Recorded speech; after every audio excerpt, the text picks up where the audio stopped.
نحمده ونستعينه ونستغفره ونعوذ بالله من شرور أنفسنا ومن سيئات أعمالنا من يهده الله فلا مضل له ومن يضلل فلا هادي له وأشهد أن لا إله إلا الله وحده لا شريك له وأشهد أن محمدا عبده ورسوله أما بعد فأعوذ بالله من الشيطان الرجيم بسم الله الرحمن الرحيم يا أيها الناس اتقوا ربكم الذي خلقكم من نفس واحدة وخلق منها زوجها وبث منهما رجالا كثيرا ونساء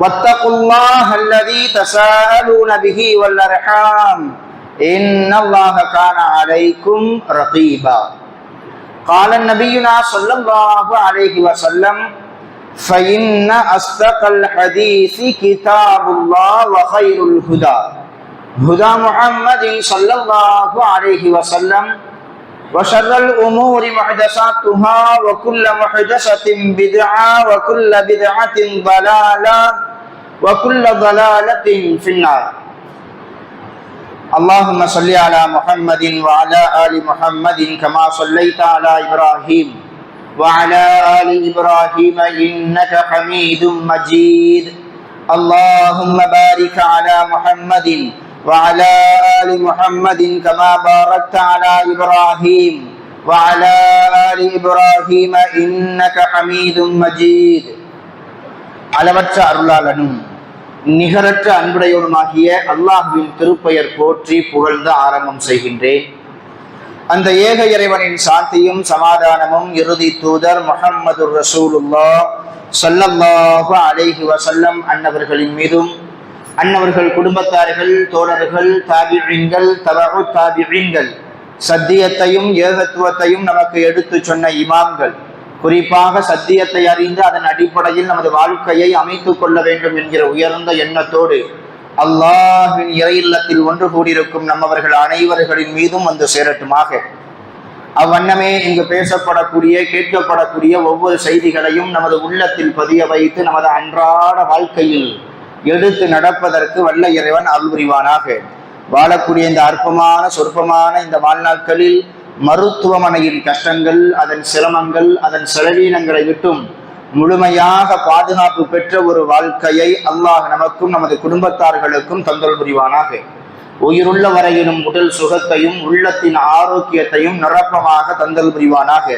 வாழும் காலங்களில் கடன் தொல்லையிலிருந்தும் வட்டியின் கொடூர பிடியிலிருந்தும் வறுமையின் பிடியிலிருந்தும் கோர விபத்திலிருந்தும் கொடிய நோய் நொடிகளிலிருந்தும் கெட்ட மௌத்திலிருந்தும் கெட்ட ஆட்சியாளர்களிலிருந்தும் நம்மையும் நம் சமூகத்தையும் நிரந்தரமாக பாதுகாத்து அருள் புரிவானாக என்று பிரார்த்தித்தவனாக எனது ஜும்ஆவின் முதல் உரையை நான் ஆரம்பம் செய்கின்றேன். இன்றைய ஜும்ஆவின் முதல் உரையின் தலைப்பு பாதை மாறி செல்லும் இளைஞர்கள். அன்பிற்கினிய அருமையான பெருமக்களை, எப்பொழுதுமே எந்த உரையை நாம் கேட்பதாக இருந்தாலும் அல்லது எந்த காரியத்தில் நாம் ஈடுபடுவதாக இருந்தாலும் ஒரு விஷயத்தை நம்முடைய மனசுல ஆழமாக பதிய வச்சுக்கணும். நாமெல்லாம் இந்த துனியாவுக்காக வேண்டி படைக்கப்பட்டவர்கள் கிடையாது. இந்த துனியா நமக்கு நிரந்தரம் கிடையாது. ஒருபடி மேலே சொல்வதாக இருந்தால் நம்ம வாழக்கூடிய இந்த வாழ்க்கை என்பது ஊர்ஜிதம் இல்லாதது, உத்தரவாதம் இல்லாத ஒரு வாழ்க்கை. யாருமே சொல்ல முடியாது நான் இத்தனை ஆண்டுகள் இருப்பேன் அப்படின்னு. எவ்வளவோ பெரிய உடல் ஆரோக்கியம் பெற்றவர்களாக இருந்தாலும் சரி, அல்லாஹுடைய அஜல் வந்துருச்சு அப்படின்னா காரணம்லாம் கிடையாது. இந்த மனிதர்கள் தான் என்ன செய்வாங்கன்னா காரணம், ஒவ்வொன்றுக்கும் காரணம் சொல்லுவாங்க. இறந்து போகணும்னா நோய் நொடி இருக்கணும், நிவாரணம் இல்லாமல் இருக்கணும், ஆரோக்கியம் இல்லாமல் இருக்கணும், ஆக்சிடென்ட் ஆகணும். இதெல்லாம் மனிதர்கள் சொல்லக்கூடிய காரணம். சில மரணங்கள்லாம் நமக்கு ஆச்சரியத்தை தரும். பேசிக்கிட்டே இருக்கிறாங்க, மௌத்தாயிராங்க. நல்லபடியா பேசிட்டு வீட்டுக்கு தான் போயிருப்பாங்க, எந்த ஒரு நோய் நொடியுமே கிடையாது, ஆரோக்கியமா இருக்கிறாங்க. பேசிட்டு இருப்பாங்க, வீட்டுக்கு போனோம்னா மூத்து செய்தி வரும், இறந்து போயிட்டாங்கன்னு. அப்போ உலகத்தை சுற்றி நாம் பார்க்கும் பொழுது நமக்கு கிடைக்கக்கூடிய இந்த மரண தகவல்களை பார்க்கும் பொழுது இந்த வாழ்க்கை நமக்கு ஊர்ஜிதமே கிடையாது, உத்தரவாதமே கிடையாது. உத்தரவாதம் இல்லாத இந்த வாழ்க்கையில நம்ம எவ்வளவு நம்பிக்கையோடு வாழ்றோம் பாருங்க. என்னமோ 100 ஆண்டுகள் 200 ஆண்டுகள் இந்த உலகத்திலேயே வாழ போற மாதிரி ஆடம்பரமான வீடு, ஆடம்பரமான வாழ்க்கை, ஆடம்பரமான செயல்பாடு, ரொம்ப கர்வமான பெருமையான பேச்சு நடைகள்.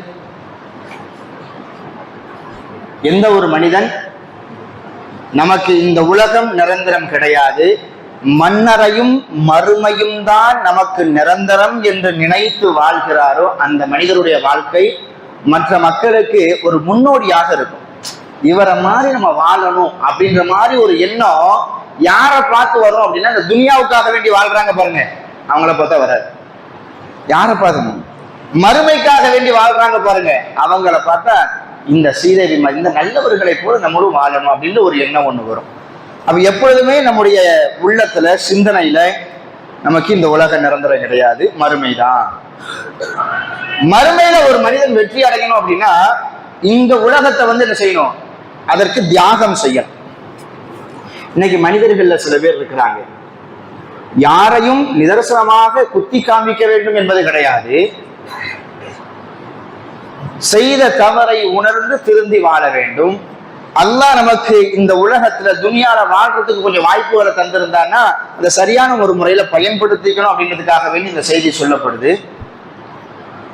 சில முதியவர்கள் என்ன செய்வாங்கன்னா இப்படி நினைக்கிறாங்க, இளைஞர்களாக இருக்கும் பொழுதே இப்படி ஒரு எண்ணம், இப்பவுமே நம்ம ஏன் பள்ளிவாசலுக்கு போகணும், இப்பயுமே நம்ம ஏன் தொழுகணும், இப்பவுமே நம்ம ஏன் இபாதத்துல ஈடுபடணும், அதுக்கெல்லாம் சில கால நேரங்கள் இருக்குது, அந்த கால நேரங்கள் வந்ததுக்கு பின்னாடி நம்ம பள்ளிவாசலுக்கு போகலாம், உம்ராக்கு போகலாம், ஹஜ்ஜுக்கு போகலாம் அப்படின்னு சொல்லிட்டு தன்னுடைய இளமை பருவத்தை முழுக்க முழுக்க முழுக்க முழுக்க பாவத்திலே கழிச்சுவாங்க. அல்லது வீணான விளையாட்டான கேளிக்கையான விஷயங்கள்லயே தன்னுடைய வாலிப பருவத்தை ஃபுல்லா கழிச்சிருவாங்க.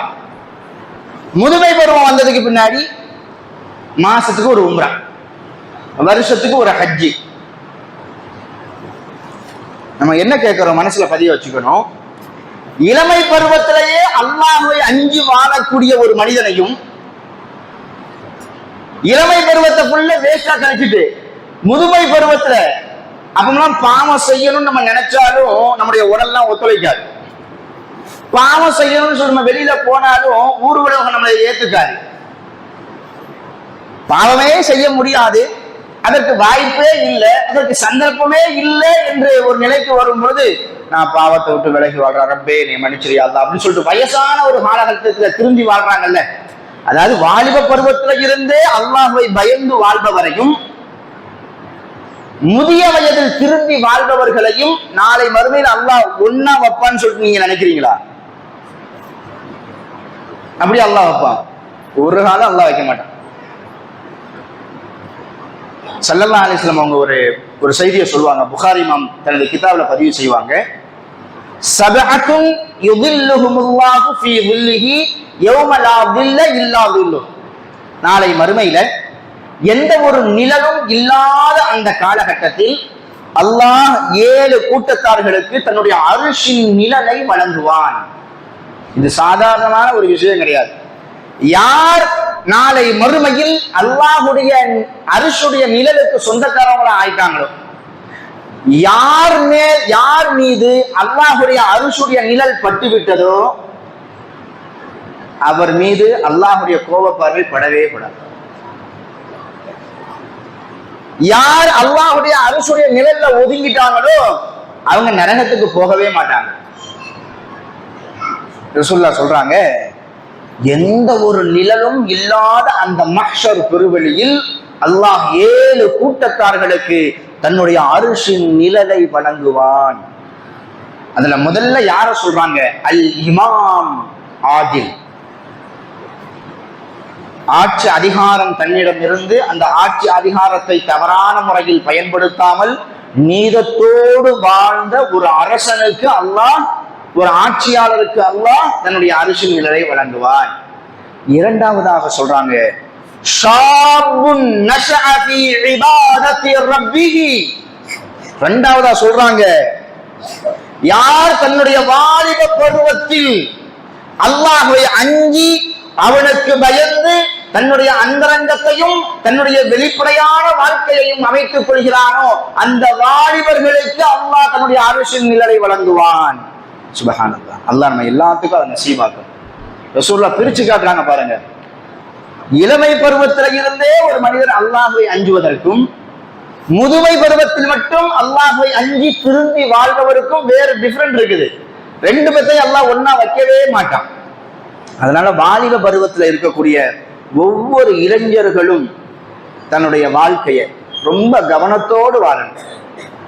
நாளை மறுமையில் அல்லாஹ் ரப்பல் ஆலமீன் மனிதன்கிட்ட விசாரணை செய்யும் பொழுது அவனுடைய வாழ்க்கையில ஒரு பகுதி மட்டும் ரொம்ப கடினமான விசாரணையா இருக்கும். அது என்ன விசாரணை, எந்த பகுதினா இந்த வாலிப பருவத்தினுடைய பகுதி தான். குழந்தை பருவத்துல பெரும்பாலும் தவறுகள் செய்தாலும் அது மன்னிக்கப்பட்டு விடும், பெரிய அளவுக்குண்டான தவறுகளை செய்ய மாட்டோம். முதுமை பருவத்தில் அப்படிதான், எல்லா விதமான தவறுகளையும் நாம் அறிந்திருந்தாலும் நம்மால் செய்வதற்குண்டான ஒரு சூழல் இருக்காது. ஆனா இந்த வாலிப பருவம் அப்படி அல்ல. தவறே செய்வதற்குண்டான சூழல் இல்லாட்டாலும் அத்தனை சூழலையும் ஏற்படுத்தி கொள்ளக்கூடிய ஒரு வயதுதான் இந்த வாலிப பருவம். இந்த வாலிப பருவத்தில் அல்லாஹ்வை அஞ்சி வாழ்வது, தாவா பணி செய்து வாழ்வது, குர்ஆனை தானும் கற்று பிறருக்கும் கற்றுக் கொடுத்து வாழ்வது, நபிமொழியின் அடிப்படையில் தனது சொல்லையும் செயலையும் அமைத்துக் கொள்வது என்பது சாதாரணமான ஒரு விஷயம் அல்ல. யார் இந்த பருவத்தை சரியான முறையில் அமைத்துக் கொள்கிறாரோ அந்த மனிதர் நாளை மறுமையில் மிகப்பெரிய சுபட்சத்திற்கு சொந்தக்காரராக இருப்பார். ஆனா இன்னைக்கு ரொம்ப வேதனையான ஒரு விஷயம் என்னன்னா, வாலிப பருவத்தை அடைவதற்கு முன்பாகவே எல்லா விதமான பாவங்களையும், சொல்ல போனா இஸ்லாம் எதை பெரும் பாவம் என்று சொல்கிறதோ அத்தனை பாவங்களையும் கற்றறிந்து வாலிப பருவத்தில் காலடி எடுத்து வைக்கும் பொழுது எல்லா பாவத்தையும் செய்யக்கூடிய மிக மோசமான ஒரு மோசடிக்காரனாக அந்த வாலிப பருவத்தில் நுழைகிறாங்க இன்றைய ஜெனரேஷன். 10 வயசு 12 வயசுலலாம் எந்த அசிங்கத்தை தெரிந்து கொள்ளக்கூடாதோ அப்படிப்பட்ட அனைத்து அசிங்கங்களையும் அடிப்படையிலிருந்து தெரிந்தவர்களாக இன்றைய குழந்தைகள் வளர்ந்து கொண்டிருக்கிறார்கள். காரணம் என்ன? நமது கையில் வைத்திருக்கக்கூடிய அந்த மொபைல் போன்கள் தான். சொல்வதற்கு இந்த ஜும்மா மேடையில் அதெல்லாம் சொல்லவே முடியாது. 15 வயது நிரம்பிய 2 சிறுவர்கள் 10 வயது நிரம்பிய ஒரு சிறுமியை தகாத உறவு வைத்து கொன்று அதை பெற்றோர்களுடைய உதவியோடு மறைக்கக்கூடிய ஒரு சூழல், ஒரு காலகட்டத்தில் இன்னைக்கு இருக்கிறோம். அல்லாஹ் பாதுகாக்கும். அல்லாஹ்வுடைய அச்சம் இல்லை, மறுமையினுடைய சிந்தனை இல்லை அப்படின்னா ரொம்ப மோசமான ஒரு நிலைக்கு நாம் தள்ளப்பட்டு விடுவோம். இன்னைக்கு எல்லா இளைஞர்களும், நான் இளைஞர்கள் சொன்ன உடனே ஆண் பிள்ளைகள் மட்டும் அப்படின்னு நினைச்சுக்காதீங்க, பொம்பளை பிள்ளைங்களையும் சேர்த்து தான் நம்ம சொல்றது. இன்னைக்கு வலைதளங்களை பார்க்கவே முடியல, அவ்வளவு மோசமான சூழல்.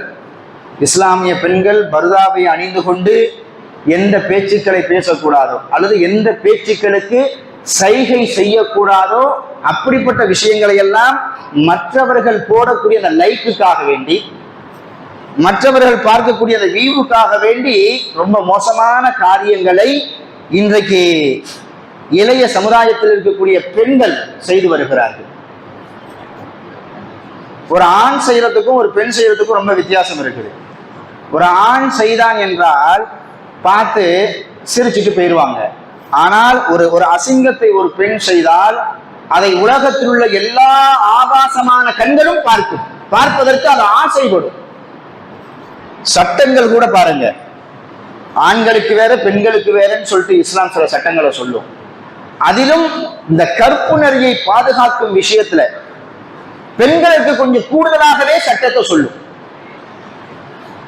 வெளியில ஒரு ஆண்மகன் நினைத்தால், ஒரு வாலிபன் நினைத்தா எங்கனாலும் போயிட்டு வந்துடலாம். 1 நாள் 2 நாள் 3 நாள் டூருக்கு எங்கேயும் போயிட்டு வரலாம். பெண்களுக்கு அப்படி கிடையாது. மகரமான ஒரு ஆண் வந்து என்ன செய்யணும், இருக்கணும்.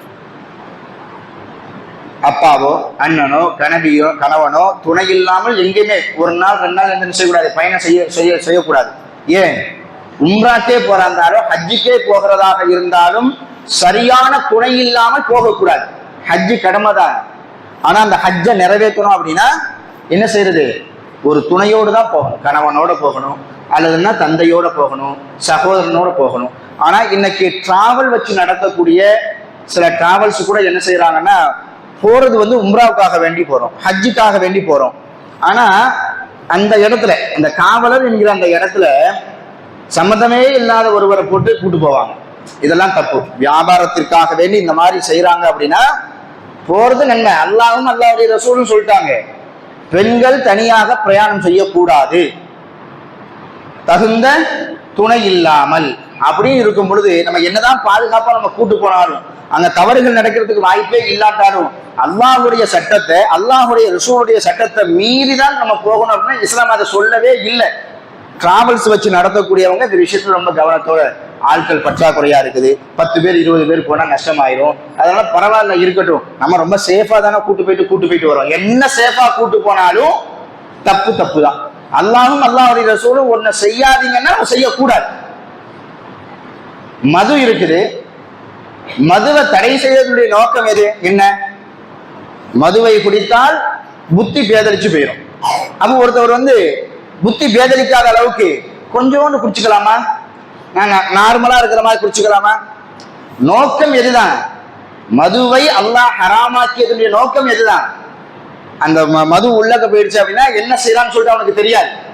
அப்ப ஒருத்தவர் கேட்கிறாரு, அப்போ புத்தி பேதலிக்காத அளவுக்கு, போதை ஏறாத அளவுக்கு கொஞ்சோண்டு குடிச்சுக்கலாமா அப்படின்னு சொல்லி கேட்டா நம்ம என்ன சொல்லுவோம், கொஞ்சமோ, ஒரு சொட்டோ, ஒரு டம்ளரோ, ஒரு பாட்டலோ ஹராம் தான். அதே மாதிரிதான் இபாதத்தை பொறுத்த வரைக்கும், அல்லாஹ்வுடைய சட்டத்தை பொறுத்த வரைக்கும் ஒண்ணு செய்யக்கூடாதுன்னு சொல்லிட்டு அல்லாஹும் அல்லாஹ்வுடைய ரசூலும் சொல்லிட்டாங்கன்னா அதை விட்டு முற்றிலுமாக நாம் விலக வேண்டும். ஆக இன்றைய இஸ்லாமிய பெண்கள் என்ன செய்யறாங்கன்னா, இந்த வலைதளத்துல ரொம்ப மோசமான ஒரு சூழல்ல வந்து தன்னுடைய செயல்பாடுகளை அமைச்சுக்கிறாங்க. மனசுல பதிய வச்சுக்கணும். அப்படி செஞ்சுக்கிட்டே இருக்கும் போது மௌத்து வந்துருச்சு அப்படின்னா நமக்கு போடக்கூடிய அந்த லைக் போடுவாங்கல்ல, அதுக்காக வேண்டியதுதான் இது. நிறைய மக்கள் பார்க்கணும், நம்ம ஃபேமஸ் ஆகணும், நம்முடைய நடிப்பு வெளியில தெரியணும், திறமை வெளியில தெரியணும். திறமையை வெளிநாட்டுறதுக்கு எவ்வளவோ விஷயங்கள் இருக்குது, எவ்வளவோ நல்ல துறைகள் இருக்குது. ஆடி பாடி இப்படித்தான் தன்னுடைய திறமையை வெளிப்படுத்தணுமா? இந்த நிலையில மௌத்து வந்துருச்சு அப்படின்னா அல்லாஹ்ட்ட போய் நம்ம என்ன சொல்ல முடியும்? நமக்கு லைக் போட்டவங்க வந்து ரொம்ப சூப்பரா ஆடுனாங்க, அல்லாஹ் ரொம்ப சூப்பரா ஆடுனாங்க, இவங்க விட்டுருங்களேன் அப்படின்னு சொல்ல போறாங்களா? அவங்களால லைக் மட்டும்தான் போட முடியும், வேற எதுவும் செய்ய முடியாது. அதனால நாமெல்லாம் மறுமைக்காக வேண்டி வாழக்கூடியவங்க. நம்ம செய்யக்கூடிய ஒவ்வொரு செயல்பாடுகளும் மறுமைக்கு நமக்கு என்ன பலன் தரும் அப்படின்ற ஒரு எண்ணத்தோடு வாழணும். குறிப்பாக நம்முடைய இலக்கு எதுவா இருக்குன்னா மறுமையா இருக்கும். ஒரு அற்புதமான ஒரு சம்பவத்தை உங்களுக்கு நான் சொல்லி காட்டுவேன். 2 இளைஞர்கள் வரலாற்றுல ரொம்ப சிறப்புமிக்க வரலாற்றுக்கு சொந்தக்காரங்க. நம்ம எல்லாம் அறிந்த ஒரு சம்பவம் தான். என்ன சம்பவம்னா, அபு ஜந்தல் என்கிற ஒரு இளைஞர், ஒரு நபித்தோழர், அபு பசீர் என்கிற ஒரு நபித்தோழர். இவங்களுடைய வரலாறு தான். ஒவ்வொரு இளைஞர்களும் ஒவ்வொரு இளைஞர்களும் இந்த வரலாற்றை கண்டிப்பா தெரிஞ்சுக்கணும். குர்ஆன் சுன்னாவிற்கு மாற்றமாக செல்லக்கூடிய இந்த நேரத்துல இவங்களுடைய வரலாறு நம்முடைய சிந்தனைக்கு வரணும். என்ன வரலாறு அப்படின்னா, ரசூல் ஸல்லல்லாஹு அலைஹி வஸல்லம் அவங்க மக்காவுல 13 வருஷம் இருக்கிறாங்க. தன்னை இறை தூதராக சொல்லிட்டு மக்காவுல எத்தனை வருஷம் இருக்கிறாங்க? 13 வருஷம். மதீனாவுல 10 வருஷம் இருக்கிறாங்க. இந்த மக்காவுல 13 வருஷம் இருந்துட்டு அப்படியே ஹிஜ்ரத் செஞ்சு எங்க வராங்க? மதீனாவுக்கு வராங்க. மதீனாவுக்கு வந்ததுக்கு பின்னாடி நிறைய நபித்தோழர்கள் மதீனாவுக்கு அப்படியே வராங்க. நிறைய நபித்தோழர்கள் மதீனாவுக்கு வராங்கன்னா நோக்கம் ஒரே ஒரு நோக்கம் தான், இந்த இஸ்லாத்துக்காக வேண்டி மட்டும்தான். சொத்து சுகங்கள் உறவுகள் எல்லாத்தையும் விட்டுட்டு எங்க போறாங்க? மதீனாவுக்கு போறாங்க. மக்காவுல ரொம்ப ஆடம்பரமான ரொம்ப செல்வாக்காக வாழ்ந்த எத்தனையோ நபித்தோழர்கள், எனக்கு இந்த ஆடம்பரம் செல்வாக்கு இதெல்லாம் வேண்டாம், எனக்கு மறுமைதான் வேணும் அப்படின்னு சொல்லிட்டு எல்லாத்தையும் அப்படி விட்டுட்டு வந்துட்டாங்க. சுஹைப் அப்படின்ற ஒரு நபித்தோழர், வரலாற்றுல இவங்களை பத்தி ரொம்ப குறைவாகத்தான் சொல்லப்பட்டிருக்கும். தமிழ்ல இந்த நபித்தோழருடைய வரலாறு பெரும்பாலும் மொழிபெயர்க்கப்படவே இல்லை. அங்கங்க ஏதாச்சும் யாராச்சும் சொன்னா உண்டு. சுஹைப் என்கிற ஒரு நபித்தோழர், அவங்க மக்காவில் வந்து ஒரு பெரிய செல்வாக்குடையவர்கள், நிறைய சொத்து பத்து உள்ளவங்க. மக்காவில் இருந்து மதீனாவுக்கு ஹிஜ்ரத் பண்ணி போறாங்க அப்படின்ற ஒரு செய்தி மக்காவில் இருக்கக்கூடிய தலைவர்களுக்கு தெரிய வருது. அவங்க வரக்கூடிய அந்த சமயத்துல, ஊரை விட்டு கிளம்பக்கூடிய சமயத்துல தலைவர்கள் எல்லாரும் வழிமறைச்சிட்டாங்க. வழிமறைச்சு சுஹைப்ட கேட்குறாங்க, எங்க போறீங்க? சுஹைப் ஒளிவு மறைவு இல்லாம சொல்றாங்க, நான் மதீனாவுக்கு தான் போறேன். எதுக்கு போறீங்க? இந்த தீனுக்காக வேண்டி போறேன், இஸ்லாத்துக்காக வேண்டி போறேன். நீங்க இஸ்லாத்துக்காக வேண்டி போறீங்க அப்படின்னா உங்களுடைய சொத்து பத்துக்கள் எல்லாத்தையும் இங்கே விட்டுட்டு போயிருங்க. ஏன்னா நீங்க எல்லா சொத்து பத்தையும் மக்கால தான் சம்பாதிச்சீங்க. அதனால உங்களுக்கு இஸ்லாம் தான் வேணும், முஹம்மது தான் வேணும் அப்படின்னா வெறுங்கையை வச்சுட்டு போயிருங்க. எல்லா சொத்து பத்துகளும் இங்கேயே விட்டுட்டு போயிடணும் அப்படின்னு.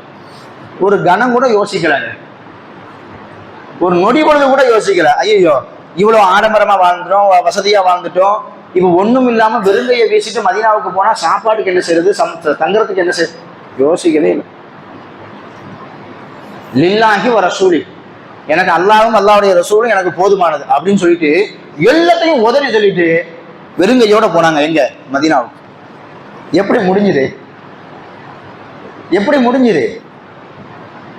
இன்னைக்கு அற்ப சொற்பமான விஷயத்துக்கெல்லாம் இந்த தீனுல் இஸ்லாத்தை தூக்கி எறிகிறோம். நம்ம இரவு நேரங்கள்ல 12 மணி 1 மணி 2 மணி வரைக்கும் ரோட்ல வந்து இளைஞர்கள் சுத்திட்டு திரியிறாங்க. ஃபஜ்ருக்கு ஆளை காணுவாங்க. இன்னும் ரொம்ப வேதனையான ஒரு விஷயம், ஃபஜ்ர் பாங்கு சொல்லும் வரைக்கும் மற்றவங்களுடைய தென்னையில இருந்து என்ன செய்யறாங்க, போன் பேசிட்டு இருக்கிறாங்க, கேம் விளையாண்டுட்டு இருக்கிறாங்க. பாங்கு சொன்ன உடனே போனை ஆஃப் பண்ணி வச்சுட்டு வீட்டுல போய் தூங்க போறாங்க. எவ்வளவு வேதனையான ஒரு விஷயம். ஒரு மிகப்பெரிய ஒரு பாவி கூட இந்த காரியத்தை செய்ய மாட்டான். அவ்வளவு நேரம் ஃபஜ்ருடைய பாங்கு சொல்லும் வரைக்கும் பேசிக்கிட்டு இருக்கிறாங்க, விளையாண்டுகிட்டு இருக்கிறாங்க, கடையில போய் டீ வாங்கி வந்து குடிச்சுக்கிட்டு இருக்கிறாங்க, ஷட்டில் காக் விளையாடுறாங்க, செஸ் போர்டு விளையாடுறாங்க. எப்ப வரைக்கும்? 8 மணி 9 மணி இல்ல, ஃபஜ்ர் வரைக்குங்க. ஃபஜ்ர் பாங்கு சொன்னதுக்கு பிறகு தொழுகைக்காக வேண்டி முஸல்லிகள் சொல்லுவாங்கல்ல, அதை பார்த்து வெட்டப்பட்டு தொழுகைக்கு போனா கூட மனசு ஆறியும். தொழுகைக்கு போறாங்க, எல்லாத்தையும் எடுத்து வைங்க, வாங்க வீட்டுக்கு போயிடும் அப்படின்னு சொல்லி வீட்டுல போய் தூங்க போறாங்க. அல்லாஹ், இவங்களை விட ஒரு நஷ்டவாளி, இவங்களை விட ஒரு பெரிய பாவி யாராச்சும் இருக்க முடியுமா? பெருமக்கள் நமக்கு சொல்லி தருவாங்க, முட்டாள்லயே மிகப்பெரிய முட்டாள் யாரு தெரியுமா? இவனை தவிர வேற யாரும் இருக்க முடியாதுன்னு சொல்லிட்டு ஒருத்தனை சொல்லுவாங்க. யார் அப்படின்னா, இந்த வாழ்க்கை உண்மை இல்லை அப்படின்றத அவன் அறிஞ்சுக்கிடுவான். நாளைக்கு திருந்தணும் அல்லது இன்னைக்கே நம்ம திருந்தணும் அப்படின்ற ஒரு எண்ணம் இல்லாம வாழ்வான். அவன் வாழ்றதுக்கு அல்லாஹ் அவகாசத்தையும் கொடுத்திருப்பான். இவ்வளவும் இருந்தும் யார் தன்னை மாற்றிக் கொள்ளவில்லையோ, தன்னை திருத்திக் கொள்ளவில்லையோ, அவனை விட மிகப்பெரிய ஒரு முட்டாள் வேற யாருமே இருக்க முடியாது.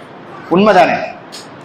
எல்லாருமே நம்ம நம்புறோம், ஒரு நாள் நம்ம செத்து போயிருவோம், ஆனா அந்த நாள் எந்த நாள் அப்படின்றது நமக்கு தெரியாது, அதை நம்புறோம். என்னடா என்ன வாழ்க்கையை வாழ்ந்துகிட்டு இருக்கிறோம்? இப்படியே வாழ்ந்தா நம்முடைய நிலைமை தான் என்ன? நம்மளைய மாத்திக்கணுமே, நம்ம திருத்திக்கணுமே அப்படின்ற ஒரு எண்ணமும் இல்லாம இருக்கிறான். இவனை விட பெரிய ஒரு முட்டாள் வேற யாராச்சும் இருக்க முடியுமா? அல்லாஹ்வுக்காக வேண்டி, இந்த மார்க்கத்துக்காக வேண்டி எல்லாத்தையும் திறந்துட்டு நேரா மதீனாவுக்கு போறாங்க. மதீனாவை போயிட்டு அவங்க இழிவுபடல, ஒண்ணுமே இல்லாம காசு பணம் இல்லாம போனாங்கன்னு சொல்லிட்டு கஷ்டம்லாம் படல. கஷ்டமே வந்தாலும் கூட அல்லாஹ்வுக்காக வேண்டி, இந்த மார்க்கத்துக்காக வேண்டி அதை சகிப்புத்தன்மையோட ஏற்றுக்கொண்டாங்க. இன்னைக்கு வரைக்கும் அவங்களுடைய வரலாறுகள் பேசப்பட்டுட்டு தானே இருக்குது. நாளை மறுமையில உயரமான சொர்க்கத்திற்கு சொந்தக்காரங்களா ஆகித்தானே இருக்கிறாங்க. ரசூல் ஸல்லல்லாஹு அலைஹி வஸல்லம் மதீனாவுக்கு போன உடனே நிறைய நபித்தோழர்கள் போறாங்க.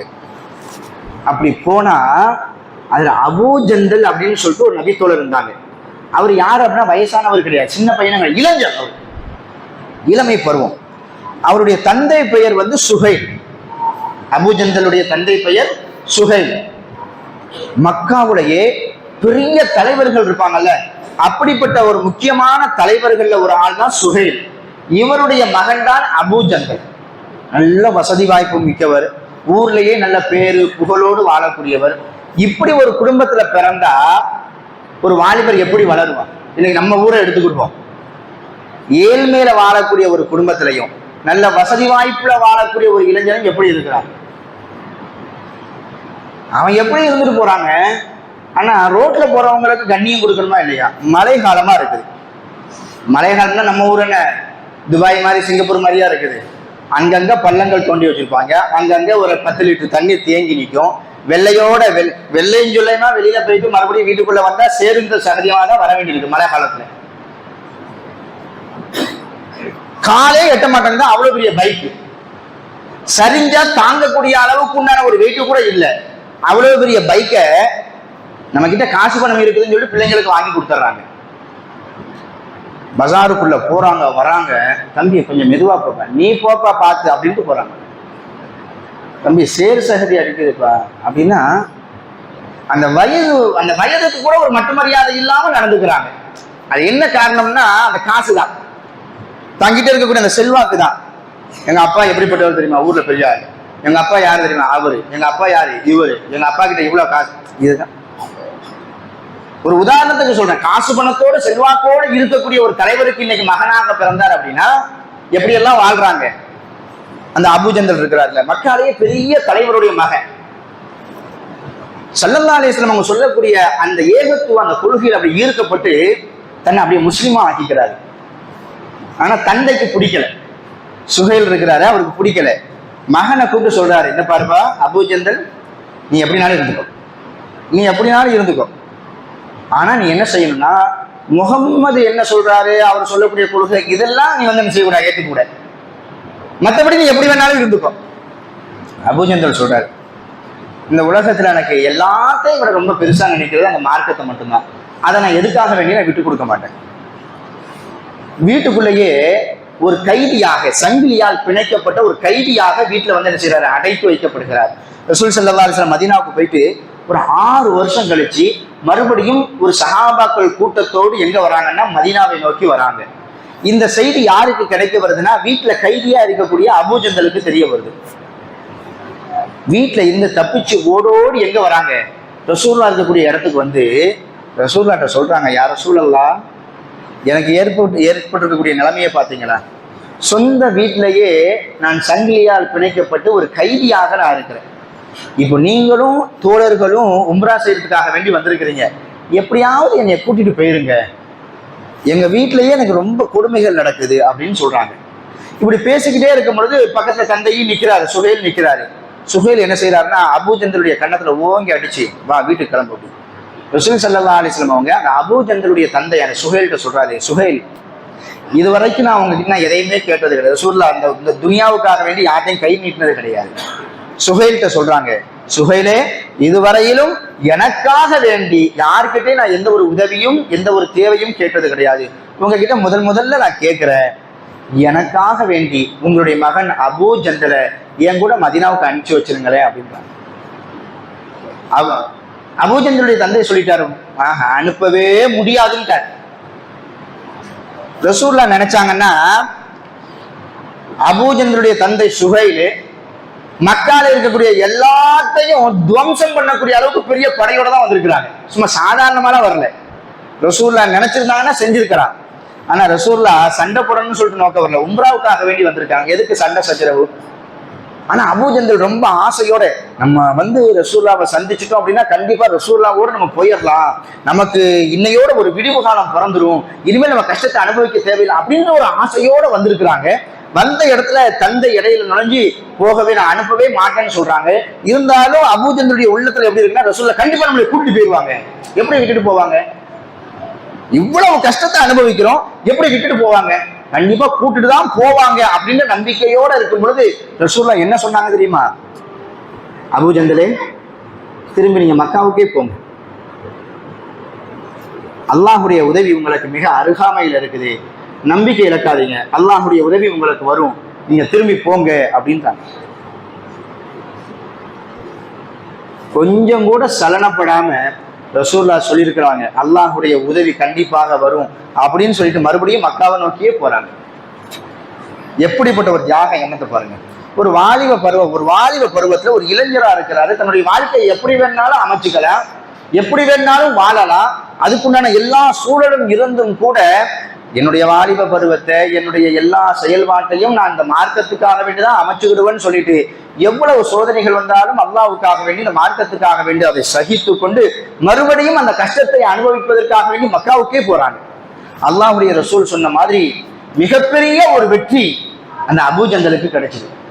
எந்த மக்காவாசிகள், எந்த தந்தை இந்த அபூஜந்தலை மதீனாவுக்கு அனுப்ப மாட்டேன்னு சொன்னாங்களோ அதே நாம அல்லாஹ் எப்படி பேச வச்சுட்டான் தெரியுமா? ஒரு சில ஆண்டுகள்ல அபூஜந்தலையும் அவரோடு இருக்கக்கூடியவளும் மதீனாவுக்கே நீங்க கூட்டிட்டு போயிருங்க, தயவு செய்து கூட்டிட்டு போங்க அப்படின்னு சொல்லக்கூடிய அளவுக்கு அல்லாஹ் வச்சுட்டான். பின்னாடி ஒரு மிகப்பெரிய ஒரு வெற்றியை கொடுத்தான். எப்படி கிடைச்சது? நம்பிக்கை தான். அற்ப சொற்பமான இன்பத்துக்காக வேண்டி இந்த வாலிப பருவத்தை தொலைக்கக்கூடிய இளைஞர்கள், இளைஞிகள் இவங்களுடைய வரலாற்றை முழுமையாக படிக்கணும். என்ன வாழ்க்கையை வாழ்றாங்கன்னே தெரியல. 6 மணி வரைக்கும் இளைஞனா இருக்கிறான், 6 மணிக்கு மேல குழஞ்சனா மாறியறான், இப்படியே சுத்துறான், கண்ணு ரெண்டும் மேல போகுது, நல்லதா இருக்கலாம், என்னடா பண்ற, யாரா நீ, தன்னையே மறந்துடுறான். இப்படிப்பட்ட இளைஞர்களும் இன்னைக்கு நம்ம சமுதாயத்துல இருக்கிறாங்க அப்படின்றத ரொம்ப வேதனையோட பதிவு பண்றேன். இன்னைக்கு நம்ம இஸ்லாமிய அமைப்புகள்ல இருக்கக்கூடிய எவ்வளவு பேர் இன்னைக்கு பிரச்சாரம் எதை குறித்து செய்யறாங்க தெரியுமா? போதைக்கு எதிராக. இஸ்லாமிய அமைப்புகள் எல்லாம் எதுக்காண்டி அப்படி செய்யறாங்க? கண் கூட பாக்குறோம். ஏன் நம்ம ஊர்ல சில பகுதியை எடுத்துக்கிட்டா 6 மணி 7 மணிக்கு மேல அந்த பகுதிக்குள்ள போக முடியல. ஃபுல்லும் போதைப் பொருள் பயன்படுத்தக்கூடிய இளைஞர்களா இருக்கிறாங்க. அந்த இளைஞர்களுக்கு சப்ளை செய்யறது சிறுவர்களா இருக்கிறாங்க. இது எவ்வளவு பெரிய வேதனைக்குரிய ஒரு விஷயம். அல்லாஹ் பாதுகாக்க. இதெல்லாம் ரொம்ப அற்பமான சொற்பமான இன்பங்கள். அந்த போதையை பயன்படுத்திக்கிட்டே இருக்கும் பொழுது மௌத்து வந்துருச்சு அப்படின்னா அவனை விட ஒரு நஷ்டவாளி, கை செய்தவாளி வேற யாருமே இருக்க முடியாது. ஆகையினால இதனால் வரைக்கும் ஒரு பாவத்தை செஞ்சிட்டோம், ஆனா அல்லாஹ் மன்னிக்க கூடியவனா இருக்கிறான். எவ்வளவு பெரிய பாவத்தை செஞ்சாலும் ரப்பே நான் தெரியாம செஞ்சுட்டேன் ரப்பே, என்னைய மன்னிச்சிட ரப்பே, இனிமேல் அந்த பாவத்தை செய்ய மாட்டேன்னு சொல்லிட்டு ஒரு சொட்டு கண்ணீர் வடிச்சு ரப்பு கிட்ட பாவ மன்னிப்பு கேட்டா அல்லாஹ் மன்னிக்கிறதுக்கு தயாரா இருக்கிறான். நாம் செய்த பாவத்தை எண்ணி வருந்தி திருந்தி நம்முடைய இளமை பருவத்தை சரியான ஒரு முறையில் ஆக்கிக் கொள்வோம். அல்லாஹ் ரப்புல் ஆலமீன் அப்படிப்பட்ட நன்மக்களாக நம் எல்லோரையும் ஆக்கி அருள் புரிவானாக. அல்ஹம்துலில்லாஹ் வஸ்ஸலாத்து வஸ்ஸலாமு அலா ரசூலில்லாஹி அம்மா பஅத். ஃபஅஊது பில்லாஹி மினஷ் ஷைத்தானிர் ரஜீம். பிஸ்மில்லாஹிர் ரஹ்மானிர் ரஹீம். யா அய்யுஹல்லதீன ஆமனூ இதா நூதிய லிஸ்ஸலாத்தி மின் யௌமில் ஜும்அத்தி ஃபஸ்அவு இலா ஸிக்ரில்லாஹி வதருல் பைஅ. அன்பிற்குரிய அருமையான பெருமக்களே, ஒவ்வொரு வாரமும் பெரும்பாலும் 2வது ஜும்மாவில் நம்ம சொல்லக்கூடிய ஒரு விஷயம்தான் இது. நமக்கு முன்னாடி சென்ற சமுதாயத்திற்கு அல்லாஹ் ஒவ்வொரு நாட்களை சிறப்பிற்குரிய ஒரு நாட்களாக ஆக்கியிருக்கிறார். யூதர்களுக்கு சனிக்கிழமை சிறப்பிற்குரிய ஒரு நாள், கிறிஸ்தவர்களுக்கு ஞாயிற்றுக்கிழமை சிறப்பிற்குரிய ஒரு நாள். இறுதி சமுதாயமான இந்த முஸ்லிம்களுக்கு அல்லாஹ் இந்த ஜும்மாவுடைய நாளை வெள்ளிக்கிழமையை ரொம்ப சிறப்பிற்குரிய ஒரு நாளாக அல்லாஹ் ஆக்கி வச்சிருக்கிறார். இந்த நாளுக்கு இவ்வளவு பெரிய சிறப்பு கிடைக்கிறதுக்கு உண்டான காரணம் என்ன அப்படின்னா இந்த ஜும்மா தான், இந்த குத்துபா தான். ஆனா இன்னைக்கு இஸ்லாமிய சமூகத்துல இந்த ஜும்மா நாளை ரொம்ப பொடுபோக்கா அடையக்கூடியவங்க நிறைய பேர் இருக்கிறாங்க. சஹாபாக்கள், இமாம்கள்லாம் அந்த வெள்ளிக்கிழமை வந்துருச்சுன்னா மனசுல அவ்வளவு சந்தோஷப்படுவாங்க, நன்மையின் பக்கம் அதிகமா வந்து சேருவாங்க. ஆனா இன்னைக்கு ரசூலுல்லாஹ் சொன்னாங்க, ஜும்மாவுக்காக வேண்டி அழைப்பு கொடுக்கப்பட்டுச்சுன்னா எல்லா வியாபாரத்தையும் விட்டுட்டு வந்துருங்கன்னு சொன்னாங்க. ரசூலுல்லாஹ் கூடுதலா சொல்லுவாங்க, எத்தனையோ பேர் ஜும்மா தொழுகைக்காக வேண்டி வருவாங்க, ஜும்மா தொழுதுட்டு போகக்கூடிய எல்லா மக்களும் ஜும்மாவுடைய முழு பலனை அடையக்கூடியவர்களாக இருக்க மாட்டார்கள். யார் ஜும்மாவுடைய முழுமையான நன்மை அடைவாங்க? ரசூலுல்லாஹ் சொன்னாங்க, வெள்ளிக்கிழமை வந்துருச்சுன்னா ஒவ்வொரு மஸ்ஜிதுகளுக்கும் அல்லாஹ் சில வானவர்களை ஏற்படுத்திடுவான். அந்த வானவர்கள் மஸ்ஜிதுடைய வாசல்ல வந்து நின்றுக்கிடுவாங்க. ஒரு பெண்ணு, ஒரு ஏட்டு, யார் யாரெல்லாம் ஜும்மாவுக்கு வருகை தருகிறார்கள் அவங்களுடைய பெயர் எல்லாம் எழுதி வச்சிருவாங்க. இந்த செயல்பாடு எது வரைக்கும் இருக்கும் அப்படின்னா இமாம் மெம்பர்ல ஏறும் நினைக்கும். இமாம் மெம்பர்ல ஏறிட்டார்னா அந்த வானவர்களும் எங்க வந்து இருந்துருவாங்க, இந்த உரையை கேட்கறதுக்கு வந்துருவாங்க. அதுக்கப்புறம் யாரெல்லாம் இந்த ஜும்மா தொழுகைக்கு வராங்களோ அவங்க எல்லாம் அந்த பதிவேட்டுல இருக்காது.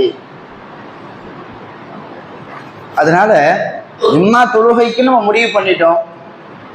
இந்த பள்ளிக்கு வரக்கூடியவங்களா இருக்கிறீங்களா, அல்லது எந்த பள்ளிக்கு நீங்க போகக்கூடிய 12:55க்கு இங்க சுத்துபா ஒரு 5 நிமிஷத்துக்கு முன்னாடி, ஒரு 10 நிமிஷத்துக்கு முன்னாடி பள்ளிக்கு வந்து ஒரு 2 ரக்காத் தஹியத்துல் மஸ்ஜித் தொழுதுட்டு இந்த உரையை நம்ம கேட்க ஆரம்பிச்சோம் அப்படின்னா எவ்வளவு நன்மைகள். அந்த மாதிரி இந்த உரையை கேட்கும் போது கூட சில ஒழுங்குகளை வந்து என்ன செய்யணும், நம்ம கடைபிடிக்கணும். இங்க சொல்லப்படக்கூடிய செய்தி ஒரே செய்தி தான், எப்போ ஒரே விஷயத்தை தான் சொல்லுவோம். புதுசா வந்து அப்டேட் ஆகிட்டேவா இருக்கும். இஸ்லாம் என்ன 1400 வருஷத்துக்கு முன்னாடி இறக்கப்பட்ட அந்த வேதத்தை தான் திரும்ப திரும்ப திரும்ப திரும்ப சொல்லிக்கிட்டே இருக்கும். ஷைத்தான் என்ன செய்வான்னா, என்னப்பா எப்போ பார்த்தாலும் ஒரே செய்தியை தான் இவங்க சொல்லிட்டு இருக்கிறாங்க, அதையும் வாரம் வாரம் போய் உட்காந்து கேட்கணுமா? பள்ளிவாசல்ல எந்த இடத்துல நல்லா அழகா சாஞ்சிட்டு உட்காந்து நல்லா ஃபேன் காத்து வர மாதிரி எந்த இடம் இருக்குது, அங்கேருந்து உள்ளக்க வரும்போதே அந்த எண்ணம் தான். வந்த உடனே பார்ப்பாங்க, ஆஹா முன்னாடி போய் உட்காந்தா பேசுறவருடைய பார்வையில பட்டுக்கிட்டே இருக்கணும், ஒரு ஓரமா போய் உட்காந்துட்டா என்ன, அது நல்ல குழு குழு குழுன்னு காத்து வர மாதிரி ஒரு இடத்துல போய் உட்காந்து அப்படி. ஆனா பாருங்க, சில சமயங்கள்ல நைட் நேரத்துல தூக்க மாத்திரையை போட்டா கூட தூக்கம் வராதுங்க. 2 மணி 1 மணி வரைக்கும் அப்படி பெட்டில் அப்படியே புரண்டு புரண்டு புரண்டு போட்டு படுப்போம். ஆனா என்ன மாயமோ தெரியல, இந்த ஜும்மாக்கு வந்தா மட்டும் தூக்கம் அப்படி வருங்க. இந்த ஜும்மா குத்துவாங்கிறது அவ்வளவு தாலாட்டு போடுற மாதிரி இருக்கும். அப்படியே ஷைத்தான் சொல்லுவான், ரொம்ப அருமையா இருக்குது, கொஞ்சம் கண்ணை மூடிதான் பாரு அப்படின்வான். நல்லதான் இருப்போம், என்ன செய்வான், கொஞ்சம் கண்ணை மூடி பாரு அப்படின்வான். கண்ணை மூடினா அப்படியே சொர்க்கத்துக்கே போகுன்னு சொல்ற மாதிரி இந்த ஜும்மால உட்கார்ந்தா மட்டும் எங்க இருந்துதான் இந்த தூக்கம் வருதுன்னு தெரியாது, அப்படி தூக்கம் வந்துடும். கொஞ்சம் நிமிர்ந்து உட்கார்ந்து கேட்கணும்னு நினைச்சா ஷைத்தான் விடவே மாட்டான். ஏன் விட மாட்டிருக்கிறான்? ரசூலுல்லாஹ் சொன்னாங்க, செத்து போன உள்ளங்கள் எல்லாம் உயிர்ப்பிக்கப்படுவது எதன் மூலமாகத்தான்? இந்த உரையின் மூலமாகத்தான். வாரத்துல 7 நாள் துனியா துனியா துனியா துனியான்னு போய்கிட்டே இருக்கிறோம். வாரத்துல 7 நாள் ஹெட்போனை போட்டு எல்லா பாடல்களையும் பார்க்கிறோம், கேட்கிறோம். எப்படி இது உள்ளக்க போகும்? எப்படி உள்ளக்க போகும்? உள்ளக்க போயிடுச்சு அப்படின்னா குர்ஆனுடைய வசனங்கள் எந்த இடத்துல இருக்குதோ அங்க அசிங்கம்லாம் இருக்காது. அங்க என்ன இருக்காது? பாட்டு கேட்கணும், சினிமாவுக்கு போகணும், அங்க போய் அதை பார்க்கணும், இங்க போய் எதுவும் இருக்காது. எது மட்டும்தான் இருக்கணும்? ஜும்மாக்கு வந்தாச்சா அசர் எப்ப? 4 மணிக்கு 4 மணிக்கு அசருக்கு வரணும். எப்ப இந்த உரை உள்ளக்கு போச்சுன்னா, இந்த குர்ஆனுடைய வசனங்கள் உள்ள அது எப்படி ஷைத்தான் விடுவான்? விடவே மாட்டான். அதனால ஜும்மாவுடைய நன்மை நமக்கு கிடைக்கணும் அப்படின்னா சீக்கிரமா குளிச்சுட்டு, சில பேர் இப்படியுமா இருப்பாங்க, ஆச்சரியமா இருக்கு. வியாழக்கிழமை குளிக்கிறாங்க வீட்டுல, எப்ப குளிக்கிற? அதான் நேற்று தானே குளிச்சேன் அப்படின்றது. ஜும்மாக்கு குளிக்கிறத என்ன ரசூல ஜும்மாக்கு குளிக்கிறத சுன்னத்தான், நமக்கு வலியுறுத்தப்பட்ட ஒரு சுன்னத்து.